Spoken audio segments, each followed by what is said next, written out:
اهلا بيكم في فيديو جديد. النهارده هنتعلم ازاي نعمل هيدروكسيد الالومنيوم. هنحتاج 10 جرام صودا كاوية.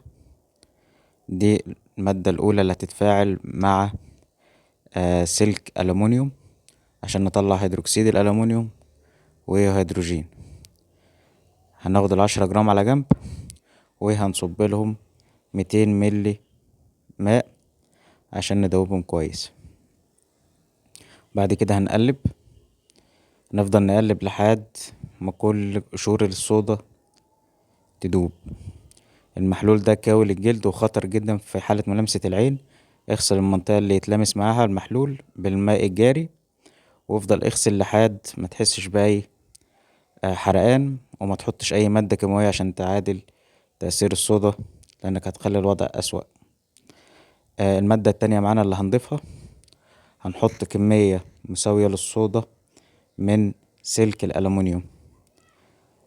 هنختار سلك الألمونيوم ده 10 جرام سلك ألمونيوم، هنحطه على المحلول بتاعنا عشان يتفاعل مع الصودا. الصودا بتتفاعل مع الألمونيوم بيحل محل الصوديوم في الجزيء بتاع الصودا الكاوية السائلة، وبيتصاعد غاز الهيدروجين. التفاعل ده بطيء جدا، ممكن تسرعه لو سخنت المحلول، بس ده بيخليه أكثر خطورة يعني. دي المعادلة. هنبدأ نضيف الألمونيوم، كل ما كان سلك كده كل ما كان يبقى أفضل عشان زيادة مساحة السطح.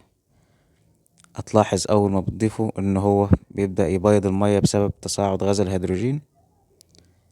التفاعل بيبقى بطيء، وخلي بالك عشان بيفور، فالمفروض إن انت تسيب جزء من البيكر فاضي عشان مع الوقت هيفور وهتلاقيه خرج برا البيكر.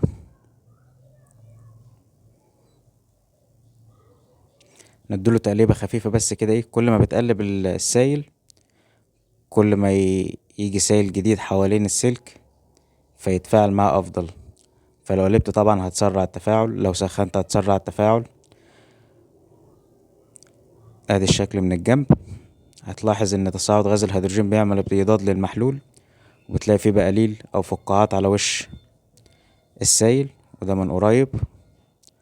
طبعا سلك الالومنيا ده مش بيور 100%، عشان كده بتلاقي شوائب سودا بدأت تتكون في المحلول، القطع الصغيرة اللي عمالة بتمشي في المحلول دي. ده دليل ان ده سبيكة ألمونيوم مع شوائب من الحديد منجنيز، عشان يخلوا الألمونيوم أقوى. تمام، فدي يعتبر سبيكة. في طبعا سلوك ألمونيا بتبقى بيضة خالص، ما هياش فضي كده.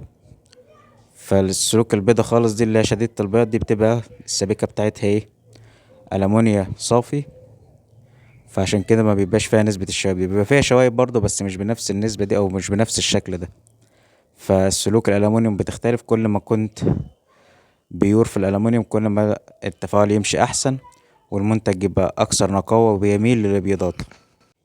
التفاعل ده تفاعل مشهور لإنتاج الهيدروجين في نطاق معملي صغير. لو عايز تستخدمه مثلا على نطاق المعمل بس، أو عايز تجرب إن أنت تنتج هيدروجين بكمية صغيرة، فتفاعل الألمونيوم مع الصودا ده بينتج كمية هيدروجين لا بأس بيها. ده بعد ساعة هتلاقي إن الشوائب على السطح بدأت تتكون كتير. ده دليل إن السبيل مش بيور، وكل ما تستخدم سلك أفضل كان النتيجة بقت أحسن يعني. مش هتلاقي الشوائب اللي بتطفو في السطح، شايف الأسود ده. تاني يوم بقى ده الشكل. طبعا الهيدروكسيد الأمونيوم اللي اتكون لونه مزرق شوية بسبب الشوائب، والمية على الوش صافية زي ما انتوا شايفين، وفي طبقة سودا من الشوائب على السطح، دي اللي كانت بتطلع الهيدروجين وهو طالع بياخدها معاه. ودي كمية تانية كنت عاملها برضو، وهتلاقي ان في جزء من السلك لونه اسود، ده الشوائب الحديد. هنجيب قماشة كده ونمسح الطبقة اللي على الوش كده كده، عشان ما هياش هيدروكسيد الأمونيوم بتتمسح بسهولة وبتطلع في القماشة. انما هيدروكسيد الأمونيوم ماسك جامد في البيكر، لأنه هو أصلا ما بيدوبش في المية، فبيتجمع على بعضه وبيمسك في البيكر جامد. فالمفروض كان يتعمل في حاجة تeflon عشان ما يلتصقش كده. بس يعني ايه، ده المتاح. فهتجرب تحكه كده السباتشولا، بس ما بيطلعش معاك، ماسك زي الحجر.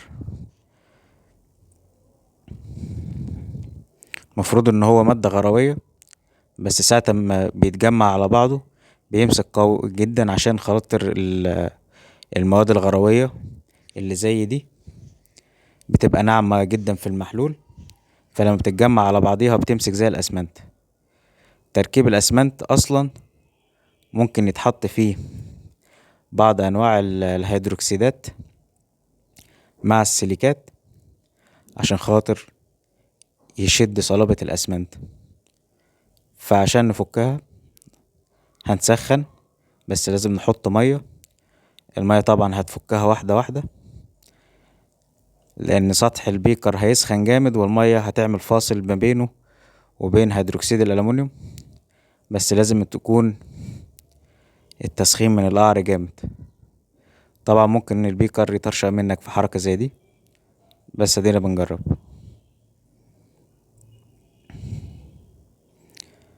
هنسخن على أعلى حرارة موجودة في السخان، وبالسباتشولا كده هنحاول ان احنا نحك الجدار بالراحة.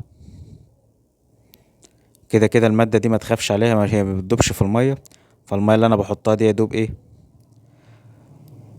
هتفك الهيدروكسيد الألمونيوم من غير ما تدوب هيدروكسيد الألمونيوم. طبعا في جزء داب منها اهو، عشان كده بيض المية، مش داب يعني، بقى غروي في المحلول. تمام. ده من قرب شايف المية بتغلي ازاي من القعر. ده لان الهيدروكسيد الألمونيوم بيسحب حرارة كتير اوي من تحت عشان لازق في السطح.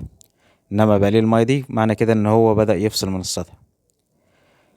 لما تيجي بقى تحركه او تحكه بالسباتشولا هتلاقيه طالع معاك بسهولة. طبعا المفروض ان انا مكنتش استنى عليه يوم كامل، عشان كده مسك في البيكر اهو. ادي المادة اتكونت اهي، لونها ابيض مايل للرمادي شوية بسبب ان في بعض الشوايب، ولكن ده ممكن تستخدمه في اي تحضير كيماوي بسهولة بعد طحنه. دي القطعة طبعا اللي طلعت معايا، عامل زي الرمل، بس لونه ابيض جدا ومبيدوبش في المية، وطالع جودته كويسة. المفروض بقى ان انا هستخدم هيدروكسيد الألمونيوم ده في تحضير ستيرات الألمونيوم، ألمونيوم ستيريت. ودي ممكن استخدمها ان انا اتخن بيها الشحم. يعني اجيب زيت معدني زائد ستيريك اسيد، اللي هو المادة اللي هترفع اللزوجة، ثم احط المادة المتخنة دي، فبتلاقي لزوجة الشحم زادت. ده المفروض ينطحن ويتجفف او يتجفف وبعد كده ينطحن. بعد كده هيبقى عندك هيدروكسيد ألمونيوم، ممكن نستخدموه في تحضير سترات الألمونيوم الفيديو الجاي ان شاء الله. المادة دي مادة مهمة عشان تعتبر مصدر للألمونيوم في صورة قاعدية، بحيث ان انت ممكن تفاعلها مع اي حمض فتكون الملح بتاع الألمونيوم. يعني مثلا ممكن تفاعلها مع ال HCl فتديك ألمونيوم كلورايد، وده مادة مهمة. ممكن تفاعله مع حمض الكبريتيك وتديك سلفات الألمونيوم اللي هي الشابة. فالصورة دي صورة مهمة جدا كمصدر للألمونيوم. فالمادة دي مادة مهمة، بتخليك تفاعل القاعدة دي مع أي حمض. في حالتنا احنا في حالة الشحم ممكن أفاعلها مع الاستياريك أسيد في ظروف خاصة، بحيث أطلع استيارات الألمونيوم. وده اللي هنعمله في الفيديو الجاي إن شاء الله. ما تنسوش تشتركوا في القناة عشان خاطر نطور محتوى القناة، فنعمل مواد أحسن من كده بكتير. وشكرا.